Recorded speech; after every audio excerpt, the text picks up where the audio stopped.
गुरु महाराज कहते हैं कि सदैव संत मत पर चलकर ही हम परमात्मा को पा सकते हैं। इस दुनिया में ऐसी कोई भी वस्तु नहीं है जिससे हम परमात्मा को पा सकते हैं। केवल एकमात्र है संत मत। संत मत वह मत है जिसमें आपको परमात्मा के प्रति प्रीत लगाना सिखाई जाती है। जैसे किसी ने गुरु महाराज से सवाल कर दिया कि गुरु महाराज हंस कौन बनता है। हंस आंतरिक रूप की उपाधि है, ना कि बाहरी रूप की, जैसे परमाहंस जिन्हें कहते हैं। तो गुरु महाराज कहते हैं जो कौवे की चाल छोड़कर अपने अंदर शब्द रूपी मोती को चुगता है और संत मत पर चलते हुए सतगुरु को जीवन अर्पण कर देता है, वही हंस बनता है। कौवे की चाल क्या है? कौवे की चाल इस संसार में है, कभी उसकी, कभी इसकी, कभी किसकी, एक ठिए नहीं बैठना। तो गुरु महाराज कहते हैं वो चाल छोड़ दे, अपने अंदर शब्द रूपी मोती, जो असल शब्द गुरु नाम दान पे दे रखा है, उस मोती को चुग, उसको प्राप्त कर। किसके द्वारा? संत मत के द्वारा। और सतगुरु को अपना जीवन अर्पण कर दे, जा तेरी मुक्ति अवश्य अवश्य होगी। पहला ये। दूसरा, गुरु महाराज कहते हैं कोई बिरला जीव ही मृतक भाव धारण करके परमात्मा के मार्ग का अभ्यास करता है। हर कोई इस चीज का अभ्यास नहीं कर सकता। जब परमात्मा चाहेंगे, और परमात्मा के ही अंश सतगुरु हैं, तो कोई बिरला ही इस मार्ग पर चलकर अभ्यासी बन सकता है। मृतक के कुछ और गुणों को सुनो कैसे चेले होते हैं। मृतक बनकर ही सतगुरु के चरणों की सेवा हो सकती है। चेले बनकर ही कोई भाई, बंधु, प्रेमी, दोस्त, मित्र या पति, बाप बनकर आप किसी गुरु की सेवा नहीं कर सकते। आप शिष्य बनकर, कहते हैं ना गुरु, हम कैसे जाने कि हम असल चेले बन चुके हैं, या हम चेले मार्ग पर हैं भी, हम शिष्य मार्ग हैं भी। तो शिष्य की पहचान जब होती है जब गुरु अपने चरणों की सेवा दे तुम्हें। अपने अंदर, तुम्हारे अंदर, शिष्य के अंदर प्रेम और विश्वास प्रकट कर दे, तुम्हारे घर के असल प्रेम को वो तुम्हारे द्वारा ही दिखा दे, और तुम्हारे भीतर वैराग पैदा कर दे। वैराग होता है कि अब मेरा कोई नहीं। इसका मतलब ये नहीं संसार में कोई नहीं, उस हालात में तुम्हारा कोई नहीं, पर तुम्हारे अंदर जो चीज बोल रही है ना, वो तुम्हारे साथ है, वो है परम पिता सतगुरु जी।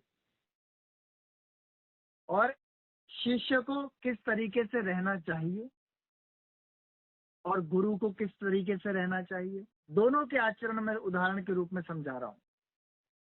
हमें धरती जैसा गुणों को ग्रहण करना चाहिए। कोई धरती के ऊपर चंदन डालता है, कोई गंदगी डालता है, और कोई उसके ऊपर चलकर खेती करता है, लेकिन धरती किसी से नफरत नहीं करती। उसी तरह शिष्य और गुरु को किसी से नफरत नहीं करनी चाहिए।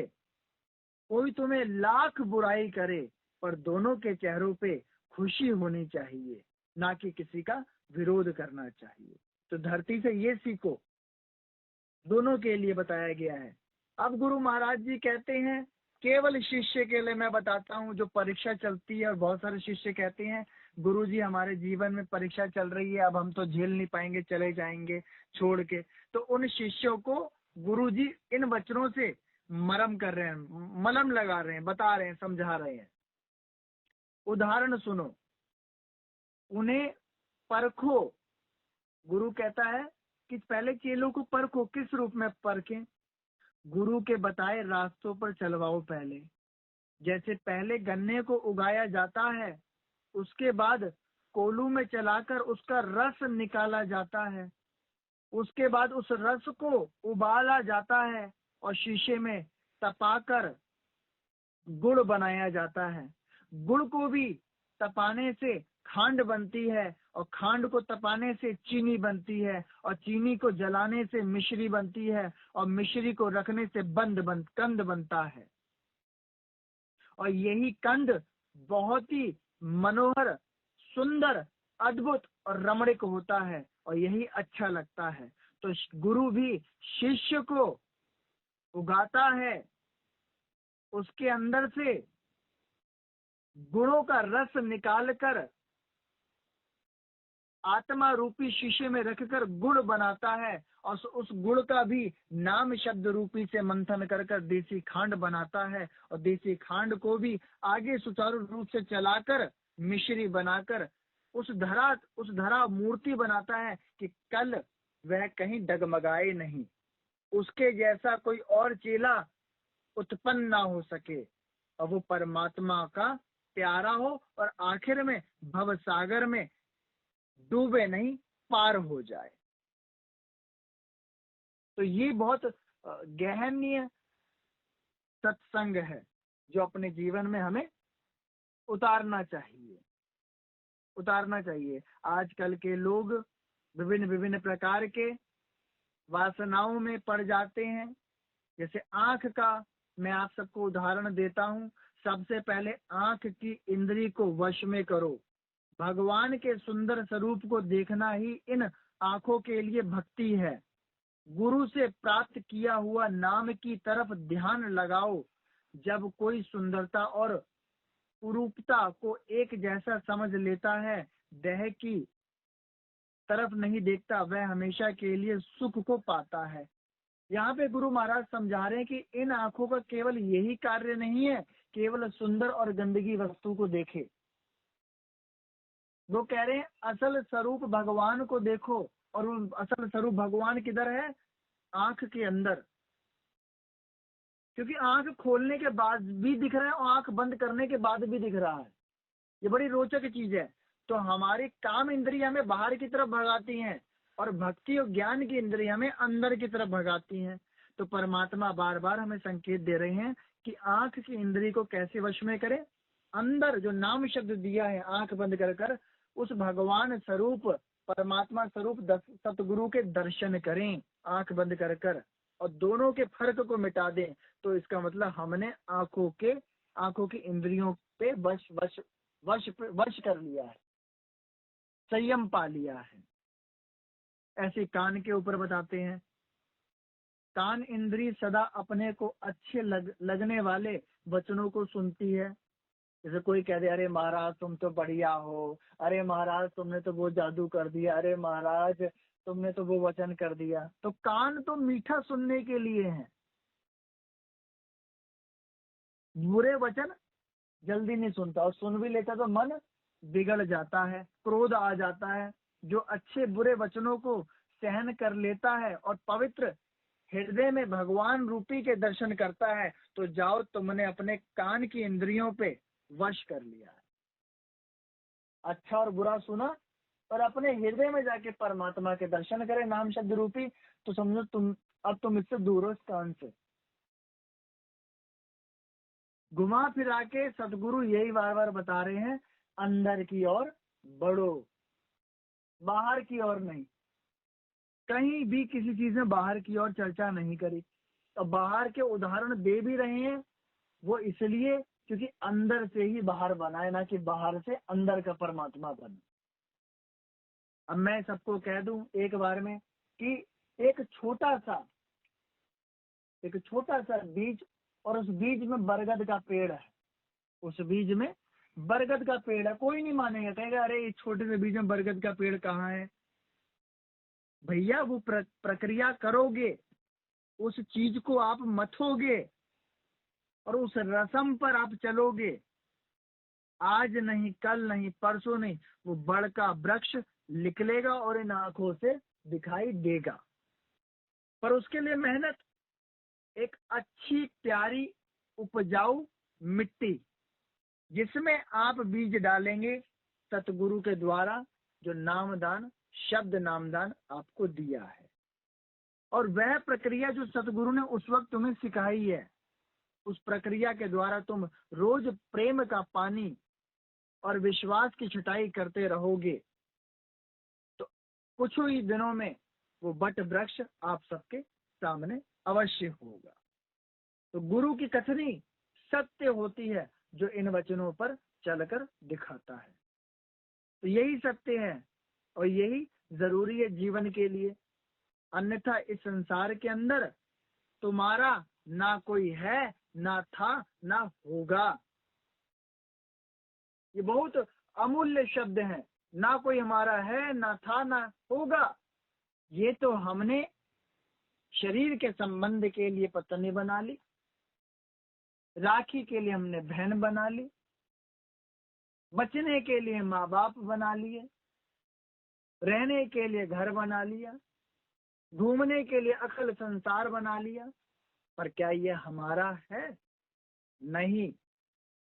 ये हमारा होता तो कहीं ना कहीं नश्वर नहीं होता, और जो चीज नश्वर है वो हमारी नहीं, और जो नश्वर नहीं है वो जीता जागता पूर्ण परमात्मा है, दयाल है।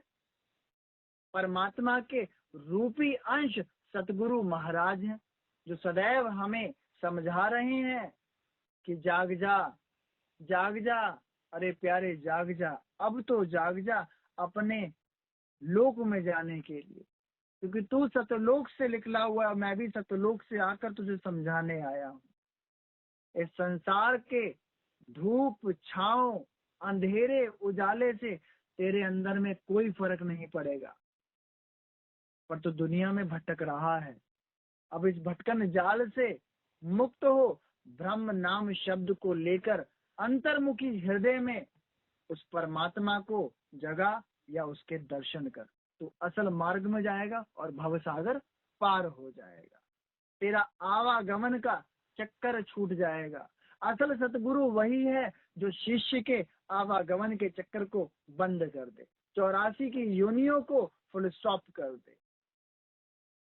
पर आजकल के कथा कथित अन्य माया के पुजारी और वैसे ही गुड़ चेला और गुड़ गोबर एक समान, चेले भी वैसे मिल जाते हैं, गुरु भी वैसा हो जाता है। माया की पूजा चलती है और काल की गुलामी चलती है, और काल निरंजन है, वे अपने माया पूर्ण फैलाकर अंधविश्वास, आडंबर, ढोंग कर कर हमारे असल तत्व को ढाकने की कोशिश करता है बार बार।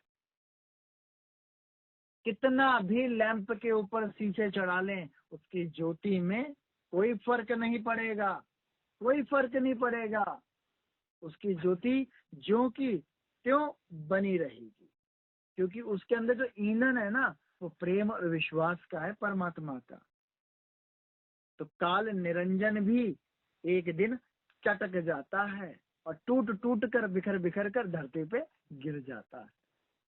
तो सदैव हमें अपने सतगुरु के आचरण में, सतगुरु के वचन में, सतगुरु के प्रेम और विश्वास में रहना चाहिए, रहना चाहिए, क्योंकि वही हमारे विश्वास को बढ़ाते हैं। जहाँ हम गम खाते हैं, दुख झेलते हैं या बेबस हो जाते हैं, वहाँ गुरु का सहारा, गुरु का वचन ही हमें आगे बढ़ाता है, प्रेरित करता है और हिम्मत देता है चलने की।